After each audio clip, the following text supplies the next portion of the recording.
This is going to be a little bit of a different type of leftover from therapy. I feel like usually with my leftovers from therapy, I am here to share some like new realization I had or something I learned or like to hand you some like gem from my experiences or that I hope that you will see as a gem anyway. Um, and today doesn't quite feel like that, but maybe that's a perception issue on my side. So basically, my biggest takeaway from today is that I have to get more comfortable with slowing down and with pacing myself. But also, I want to share like the details of how that came about because it was way messier than I just said it.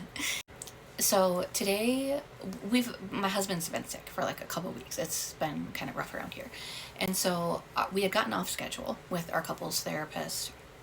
Today was the first time that both of us had been in session with him for 3 weeks, which is we usually see him weekly together. Kind of because it had been a while, and because I've been reading that sexual anorexia book, and kind of like taking notes of little like tidbits of things that I am like relating to or found interesting or relevant to my own experience in that book. I had this like list of things to potentially talk about. And our couples therapist is really great at like you can come to session with like this tiny nugget of or like a tiny like seed of an idea, and then he'll just completely run with it in what at least on the client side feels like how did he know where to go with this, and he'll take it to like a really beneficial place that like is relevant for us personally. And he says like that it's not random, that he's like reading us, and I think he like, I mean, first of all, I just don't think he would lie, but it also just feels accurate because it does end up in a very personal and relevant place for us, but I just don't understand how he does it. But anyway, so I'm not used to having to have like a whole lot of like ideas prepared in order to make the session good. But I just came in with a lot of ideas this time and thought there's no way we're going to get to all of these, but we should unquestionably have a great session. Like as soon as therapy was over, I don't know, I just felt dysregulated. And it took me a while to like piece through like what am I like upset about? Like what am I like I felt triggered. It's like what triggered me? Like what is going on here? Because it wasn't that I was triggered in therapy and didn't deal with it then. It was like once therapy was over, I was triggered. I think basically what happened was I was triggered in feeling like I kind of failed therapy today or like didn't make a good use of our session, which I now think is just incorrect. Like that was a false read on what happened, but that's how I was feeling immediately after. And I've come to realize that the reason that happened was because I thought I needed some new clarity or to have felt like I took some big new step. And it felt like our session kind of went over things that we've already talked about. And that was kind of it. Like, no new huge revelations, no new clarity, just kind of repeating. And that frustrated me a lot. And the reason why that happened is our therapist tries to keep me, or both of us, within like the window of tolerance. Not to say that we can't like cry or get, dysregulated, but like, bounds of reason. Either of us do start to like get dysregulated. We try to like sit with it and fully feel whatever is coming up so that it can pass through and that we can get back to regulation and then keep going, right? He paused for me twice today. And usually I only get to that place of like being activated like once we're kind of doing some heavy work. And today that was not the case. Today I got activated when I was just trying to like share something from that like list of ideas. And like I hadn't even finished like fully explaining it, but he kind of interrupted me.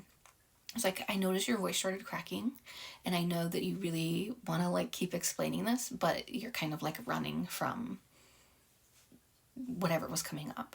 You're kind of white knuckling it. And so let's slow down. And so we did. The second time when he had me pause, I was answering some like question he had asked, but it wasn't like a heavy question or like some big new question, like new territory. It was a pretty ordinary question, something that I felt like I should be able to answer without being activated at all. It felt like it shouldn't be a big deal, but I had a really hard time even answering it and got really activated when I was finally able to answer it. And then he did this thing of like, I can see it was really hard for you, which like it absolutely was, but because I was uncomfortable with the fact that it was hard for me and the fact that I felt like I shouldn't be upset about it, him drawing attention to it kind of made it harder, even though he obviously was not trying to shame me. He was trying to do the opposite of shame me. Anyway, so it just basically, my nervous system, it was, or maybe just is, in a place with some of my sexual trauma that it feels like sometimes all I can do is like the babyest baby step. And sometimes the baby step I'm taking this week is a baby step I took in session already, but it activates me significantly again. And so that feels like failure to me. That feels like I have all of these other things on this list that I want to get to. And I have like so much work I want to do and feel like I need to do. And I took like the babyest baby step that I've already taken before. And that's really frustrating to me. And that's not what I wanted to do with this session today. And I realized that this is a problem because basically what I'm saying is I want to like bulldoze through my healing, and that's just not, that wouldn't actually be healthy. Like it wouldn't actually be helping my healing process if I white knuckle through things and like dissociate the whole time. Like I expect myself to be able to go at a faster pace on this stuff than I'm actually able to go. It's too big of a wound, it's too activating to go at what feels like a reasonable speed to me.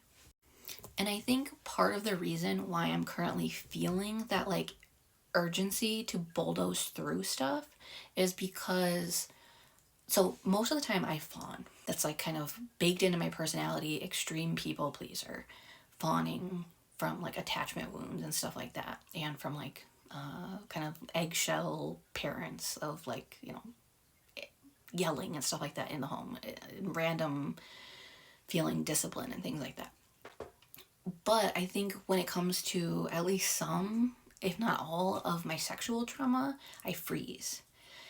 And reading this book recently and just kind of facing some of this stuff more head on has kind of like thawed me out of that freeze to some degree.